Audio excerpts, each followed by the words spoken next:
সুপ্রভাত বন্ধুরা, আজকে অনেক সকাল থেকে চায়ের কাপ থেকে একেবারে ভিডিওটাকে শুরু করছি। তো দেখো আমি ঘুম থেকে উঠে এখন চা খাচ্ছি। তো দুটো টোস্ট আর চা নিয়ে বসেছি।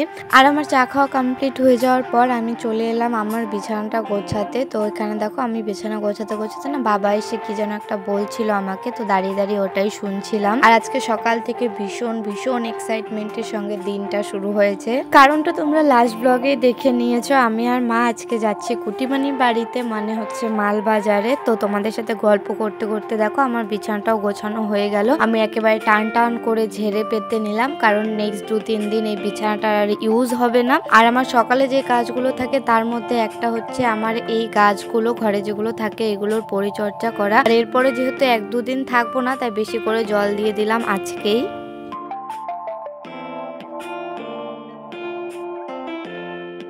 Good afternoon everyone. নতুন একটা ব্লগে নতুন একটা দিনে তোমাদের সবাইকে স্বাগত।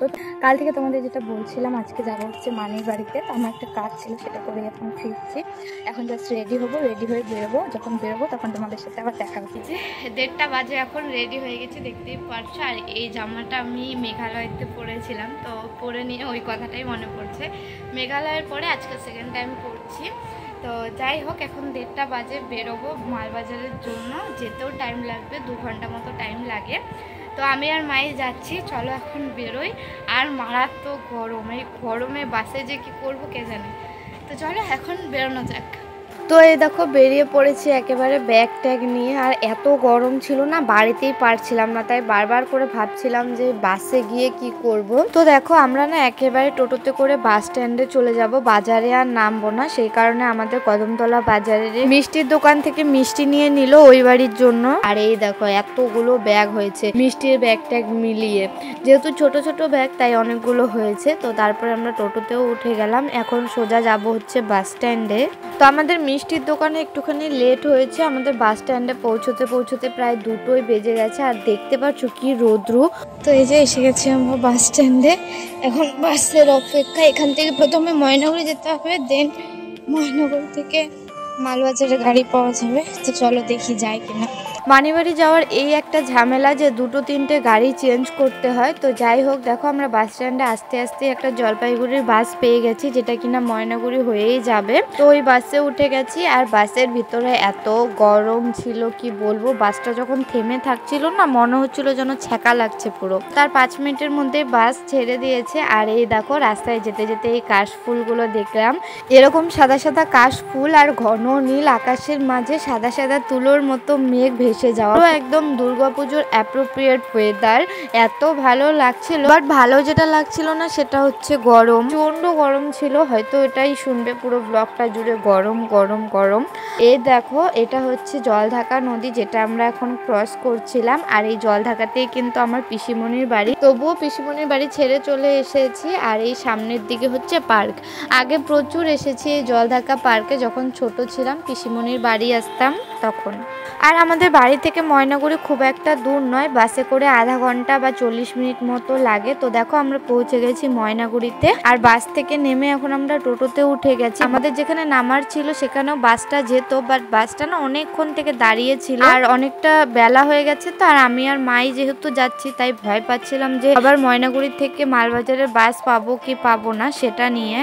তো সেই জন্য বাসে বসে না থেকে নেমে আমরা টোটোতে করেই ওই ময়নাগুড়ি স্ট্যান্ড থেকে, এটা হচ্ছে ময়নাগুড়ি দুর্গাবাড়ি, সেখানে এসেছি। আর ওই যে দূরে বাসটা দেখছো ওটাই কিন্তু মালবাজারে যাবে। তো বাসে সিট রেখে এসে আমি আর মা একটু নেমেছি। এই সামনেই না একটা আখের রসের দোকান ছিল, আখের রস খাবো বলে, এত গরম ছিল না তো আর পারা যাচ্ছিল না। তাও মাকে বললাম যে চলো বাস ভরতে এখনো দেরি আছে, আর বাসে তো বসে থাকা যাচ্ছে না, গিয়ে আমরা আখের রস খেয়ে আসি। তো তারপরে আখের রস খেলাম। এটা আমাদের খুব একটা ভালো ডিসিশন ছিল জানো তো, বাসে না বসে থেকে টোটো করে চলে আসা। ধূপগুড়ি থেকে ময়নাগুড়ি পর্যন্ত আমরা যে বাসটাতে এসেছি সেই বাসটাতে যদি আমরা বসেই থাকতাম তাহলে কিন্তু ময়নাগুড়ি থেকে মালবাজার যাওয়ার এই বাসটা আর পেতাম না। কেন কি এই বাসটা যখন ছেড়ে দিয়েছে মালবাজারের জন্য তখনও কিন্তু ওই বাসটা এই দুর্গাবাড়িতে ঢোকেনি। আর জানিও না যে ঢুকতো কি ঢুকতো না, কেন কি ওটা তো জলপাইগুড়ি যেত। তো যাই হোক, যেহেতু অনেকদিন পরে আসছি আর বাসে খুব একটা না মানিবাড়ি যাওয়া হয় না, যার কারণে অত অতটা জানাও নেই, কিন্তু মানি আর বাবা দুজনেই বারবার করে বলছিল যে বাস থেকে নামবি না, দুর্গাবাড়িতে এসেই নামবি। আর এই দেখো এখন আমরা অনেকটা রাস্তায় চলে এসেছি। এটা হচ্ছে লাটাগুড়ি ফরেস্ট, যেখানে অনেকে ঘুরতে আসে। এখানে অনেকে দেখছিলামও এরকম জিপে করে জঙ্গল সাফারি করছিল। পার্সোনালি আমার কোনোদিনও ঘুরতে আসা হয়নি, বাড়ির এত কাছেই লাটাগুড়ি ফরেস্ট, তবুও ওই যখন মানিবাড়ি যাই তখনই শুধু এটার ওপর দিয়ে যাই আর এই বাইরে থেকে জঙ্গল দেখি। আর জানো তো মাঝে মাঝে এখানে হাতিও দেখা যায়। এর আগে যখন আমি আর মা একা এসেছিলাম বাসে করে, তখন মানিবাড়ি থেকে রিটার্ন হওয়ার সময় একটা হাতি দেখেছিলাম, পুরো একদম রাস্তার মাঝখানে ছিল। আর রাস্তার এপাশ ওপাশ দুপাশে প্রচণ্ড ট্যুরিস্টদের গাড়ি আর বাস দাঁড়িয়েছিল। হাতিটা পার হয়ে যাওয়ার পর তারপরে সমস্ত গাড়ি চলাচল আবার শুরু হলো। আর এই দেখো এইখানে না এই লাটাগুড়ি ফরেস্টের পর থেকে এত সুন্দর প্রকৃতি, চা বাগান, ফরেস্টটা এত বড়, দেখতে এত ভালো লাগছিল। আমার একটা অভ্যেস না বাজে অভ্যেস বলবো জানি না, কিন্তু আছে, যেটা কিনা বাসে উঠলে আমি ঘুমিয়ে পড়ি, কিন্তু ময়নাগুড়ি থেকে মারবাজার পর্যন্ত কিন্তু আমার এক ফোঁটাও ঘুম আসেনি। এই সুন্দর পরিবেশ প্রকৃতি এনজয় করতে করতে যাচ্ছিলাম।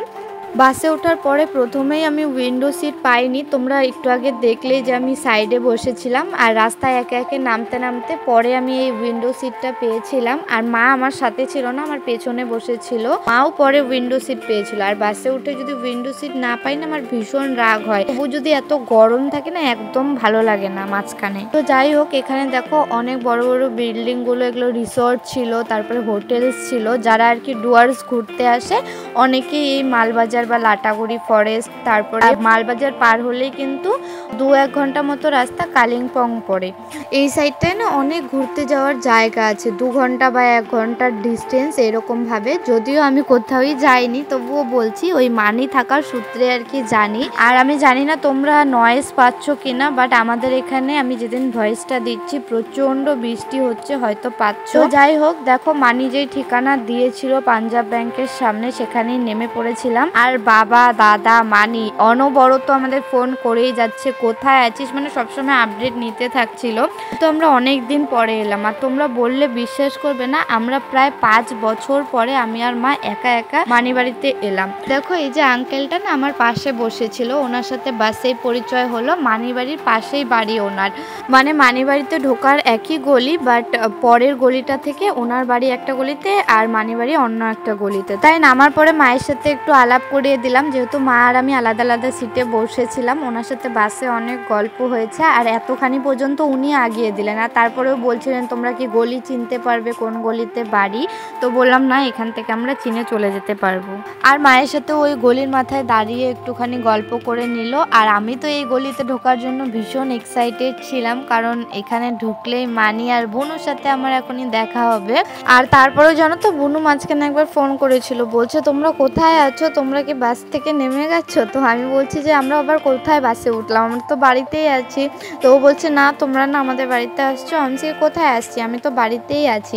তো এইভাবে বুনুকে বাসের মধ্যে একটুখানি খেপিয়েছিলাম। আর তারপরে আমরা এখানে নামার পরে না মানি একবার ফোন করেছিল, আমি যেহেতু ভিডিও করছিলাম সেই কারণে আর ফোনটা ধরা হয়নি। তো ভাবলাম যে ঠিক আছে চলো একবারে বাড়িতেই চলে যাই, যেহেতু চিনে চলে যেতে পারবো। আর এই যে সামনে গেটটা দেখছো, এই গেট দিয়ে ঢুকলেই হচ্ছে মানি বাড়ি।